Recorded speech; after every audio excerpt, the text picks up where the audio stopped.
Perfect. Thank you. I hate chemistry. It's too much trouble. I grew up in a town north of Buffalo called the town of Tonawanda. I played outdoors all the time. I was an outdoor kid. I loved to play in the woods, loved to play down by the creek.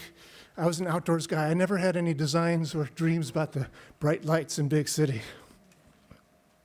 So why do you think a kid like that would find himself at the age of 24 on the floor of a cargo van heading towards New York City? Nothing in this van except his electric piano, an amplifier, and a suitcase. This van is being driven by a guitar player, sitting riding shotgun as a bass player. Why is this happening? Because of chemistry. We're going to New York City to play in a band. I promised myself, since I didn't really want to go to New York City, that if we don't make it in the music business in 5 years, I'm going to just turn around and go back home again. So yada, yada, yada, 10 years later, I'm still in New York.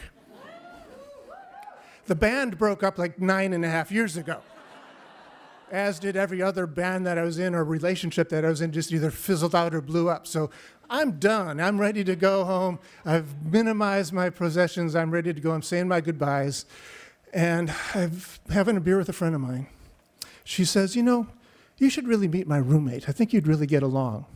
And I'm going like, no, thank you. I'm not looking for a relationship. I don't want anything tying me to the city. And she said, no, I think you should really at least meet her. And I said, all right, I'll at least meet her. So I met her, and it was horrible. She was beautiful. She was talented. She was smart. She was everything I didn't want right then. It was just wrong. So we go on a first date. We go to this restaurant I knew in Brooklyn Heights that I knew I could afford. And she was a little confused at first when I ordered chicken wings because I told her I was a vegetarian, which I was. But I had to explain I'm from Buffalo, so it's kind of an essential food group from there. She said she understood because she was from Rochester, and I'm like, oh, great, something else in common. That's really good, lovely. After the dinner was over, she said, do I have any spinach in my teeth? And she opened her mouth to me like I was her dental hygienist.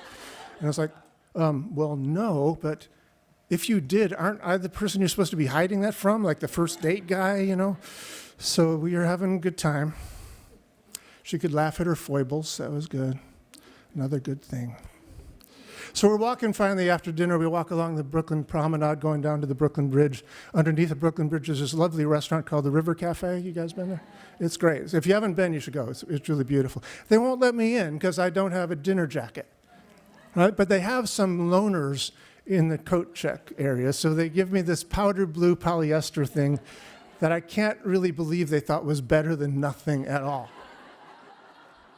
But they did. It was their restaurant, so okay. So I slip it on and go like, wow, this is my style. How'd you know?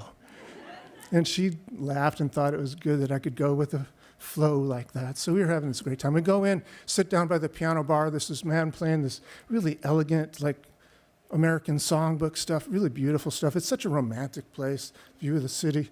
So we sit down. I order a B&B. She orders a Jack Daniels. I mean, come on. How cool is that?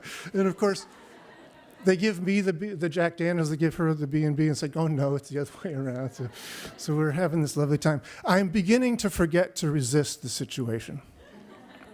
And we're just having a lovely time. And finally, I have to grudgingly give up my powder blue jacket and give it back because I kind of liked it at this point. And so we exit the place. We're walking back up along the Brooklyn Promenade, and we stop to admire the view, because it's a beautiful view from there. You know, the lights of lower Manhattan reflecting in the East River, the majestic Brooklyn Bridge there, and the twinkling lights of the River Cafe down there. Off in the distance is the Statue of Liberty. So we stop and just soak it all in. There's a moon shining. And finally, we look at each other, turn to each other, and we kiss. Now, I'm not going to tell you that lightning struck or fireworks went off or anything like that, but I will tell you that she invited me back to her place, Flatbush near 6th Avenue, and Yada, yada, yada. 34 years later, I'm still in New York. We're still together, and it's all thanks to chemistry.